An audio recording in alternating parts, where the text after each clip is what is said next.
Dear chess friends, let me again ask you a question. What is Magnus Carlsen's signature move? Probably you think about a beautiful Zugzwang motif or something, or probably you think about a beautiful exchange sacrifice. I many times think about the beautiful exchange where Magnus is giving up maybe a bishop for a knight in a position where the knights are slightly better, or maybe even a beautiful rook move in a rook and pawn chess endgame. I think these are all amazing signature moves by Magnus Carlsen, but I think his recent and his often now signature move is simply to come late on his match. Yesterday Magnus almost didn't make it.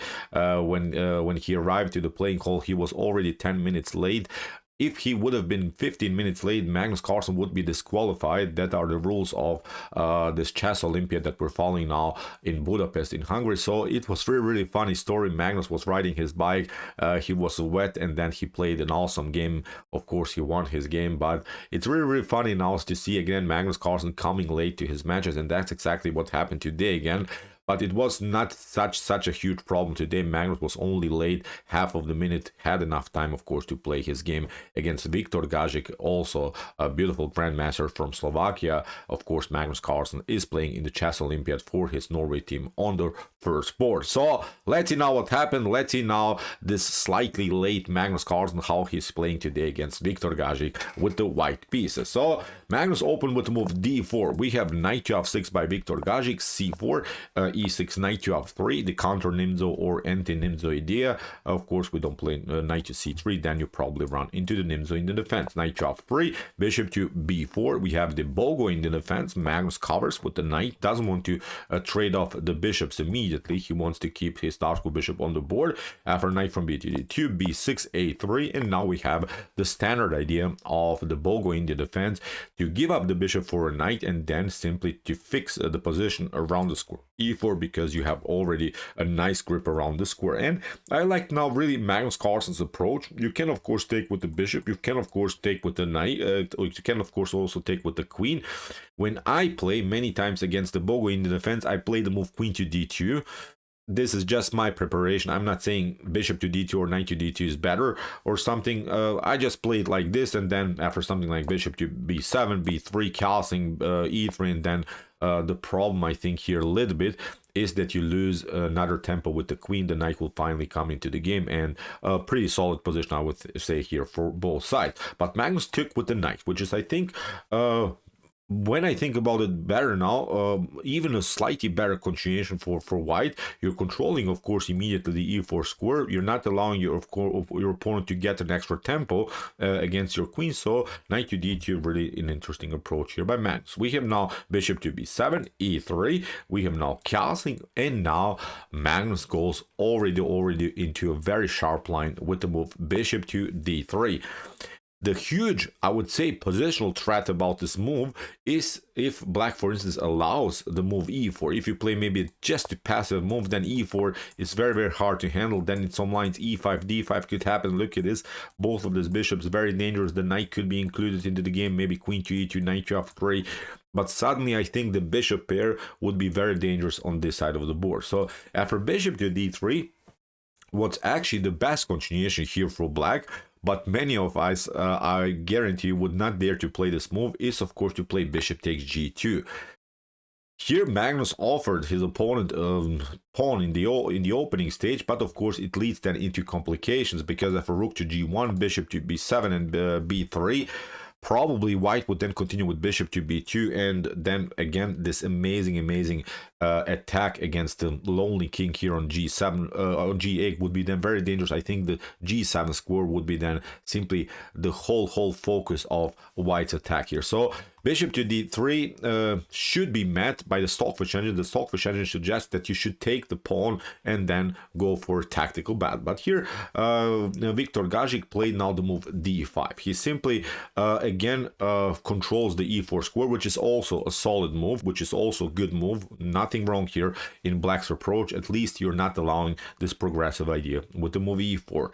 Here Magnus castles, d takes c4. Again, Viktor Gazik is liberating now this square for the knight and also for the bishop, and now suddenly the bishop on b7 becomes a very strong piece here For black, we have knight takes c4, queen to d5. Good move again by Viktor Gazik, threatening immediately the checkmate on g2, and also controlling further the e4 square, the move that Magnus, I think, would love to play. White wants to somehow get finally this move e4, but it's not working. So that's why Magnus prepares it with move f3, and of course prevents checkmating here by black. We have now rook to d8, bishop to e2. We have now knight to c6 here by Viktor Gazik, and now queen to c2. Magnus simply gets all of this potential d-file mess because black is now preparing also a very, very instructive idea, I would say, in the Bogo-Indian defense for black. Many times when black is playing the game like this, black will also try then further to proceed with the move e5. e5, I think, is also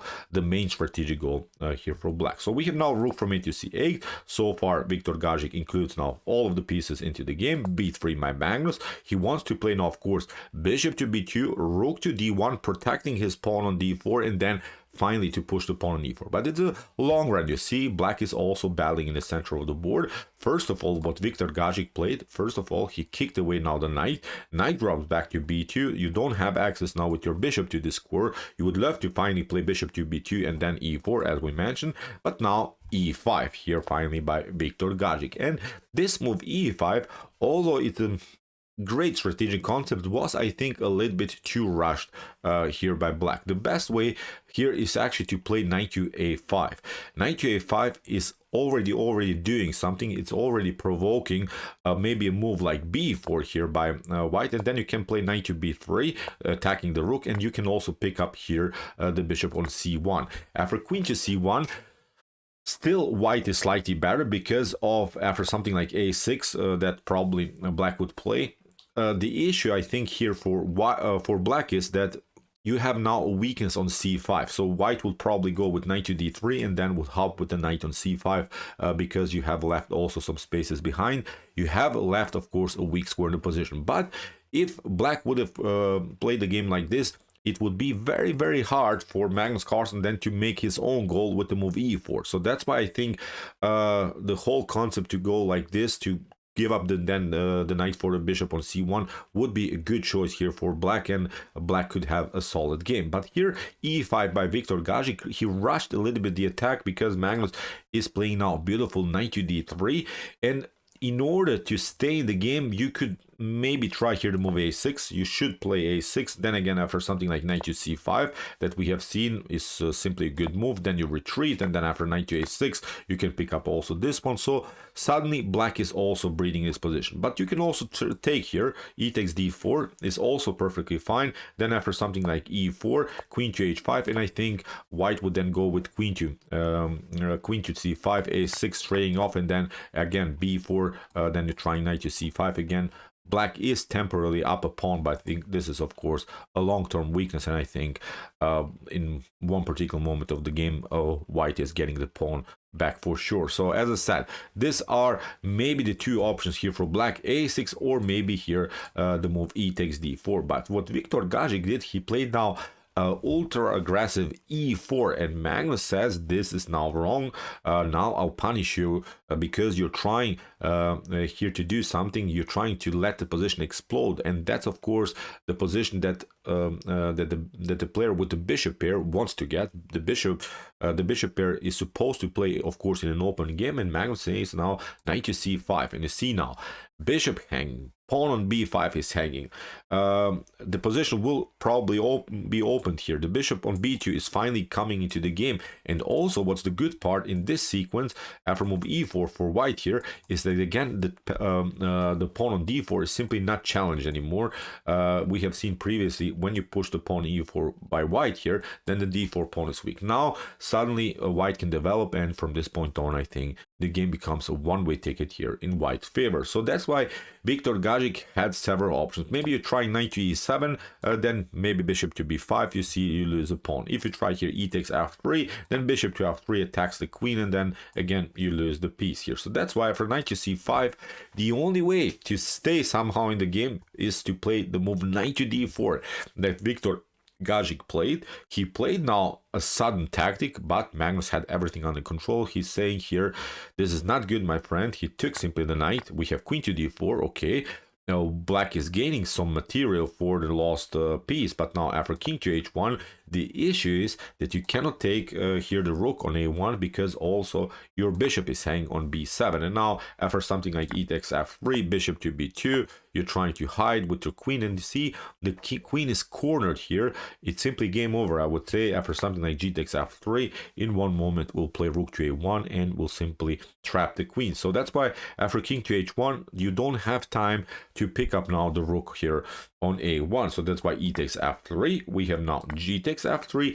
Good move by Magnus. Many of us would take with the bishop here, but then you could invite of course your opponent's knight into the game. So that's why g takes f3, the optimal move here for white, controlling further the e4 but also the g4 square. Bishop to a8 and now bishop to g5, which was now maybe even the first tiny little inaccuracy by Magnus. A better way is actually to attack this position from this diagonal, maybe with rook to a2, and then you're trying to play bishop to b2. That was maybe slightly better, because then you could also include in the later stage of the game the rook on the g file, and then the position is very, very dangerous for black. Bishop to g5 still leads into a much better position for white, but when it comes to pure attacking chances, I think keeping the bishop on this diagonal against the g7 square would be slightly better here for white. But okay, Magnus continues the attacking flow. We have now rook to d5. Viktor Gazik attacks now the bishop, although in order to survive here somehow the game, in order to complicate things here, actually black should try a dangerous tactic with knight to g4. That at least a line that my Stockfish engine at home suggests that you should play. But still, as I mentioned, white is here much better. From knight to g4, then it leads into complications. Look at this really dirty line. Bishop to d8, queen to f4, threatening checkmate here. You're trying to step back, you're trying to cover, of course, and rook takes d8. Now you're trying to keep the queen in the game, because there's also the problem of bishop to f3 here. So now maybe knight to e3 could happen here by black. You're trying to attack the queen. Queen drops here. A really an interesting line, but I think again white has good chances after queen to e3 here, because you get the piece back, and still of course this bishop is dangerous. But I think from this point on the attack would be simply splashed for black. Black wouldn't have so many great attacking chances. So that's why here, even after knight to g4, as I mentioned, white should be much better. But Viktor Gazik tried rook to d5. We have now bishop to f6 by Magnus. Good move again, I would say, because we have seen this tactical opportunities with knight to g4, maybe with knight to e4, getting this bishop into the game. Magnus gives up now the knight, the bishop for this very potentially dangerous knight on f6. We have queen to f6, knight to e4, attacking now the queen. Queen drops back, and now queen to c1. A good simplification idea here again by Magnus, going into the fully endgame stage. Here Magnus doesn't want to complicate anything. Queen to h4, rook to g1. You see now how convenient it would be if you would have maybe here the bishop on b2. That's what I meant. This whole concept with rook to a2 and bishop to b2 would be slightly better for white. But okay, here we have rook to e5, and now queen to c3. Beautiful counterplay here by Magnus Carlsen, because you cannot play something like rook to e4. You would love to play that, and then after f takes e4, bishop to e4, to do maybe some tactics here to somehow endanger the king, but it's not working because of queen to g7. Imagine this bishop on b2. It would be possible, I think, even much earlier in the game. But okay, after queen to c3, rook from c to e8 here by Viktor Gazik. Now Magnus continues with the normal bishop to b5, and again you could maybe try here bishop to e4. Then after something like bishop to e8, you're trying bishop to f3, queen takes f3, and again the attack is splashed. White is simply up a whole rook if you pick up, of course, the bishop here. So again, nothing is working here for Viktor Gazik. So that's why after rook to e8, bishop to b5 by Magnus, rook to e7, and now after rook from a to d1 in this particular position, here black resigned. There's nothing that you can do. You can just prolong the game, maybe again sacrificing something, but here of course you have first of all the back rank problems. You have to first of all cover the 8th rank, and that's why here black resigned. So amazing game by the slightly late Magnus Carlsen today. Yesterday he won also his game when he was really late. Today only 30 seconds late, and he won his match on the first board for his beautiful country, Norway. So, okay, I hope that you enjoyed this game. I really enjoyed it a lot. Interesting ideas here of the Bogo-Indian defense introduced to us by the world champion, not the world champion, but of course, the strongest chess player in the world by Magnus Carlsen. If you want to see Magnus Carlsen's yesterday game, please check out also our coverage. Here's also an amazing gameplay by Magnus with the black pieces. And if you like this content, hit the subscribe button. See you soon with some more videos, and what do we say in the end? Chess is the best, of course.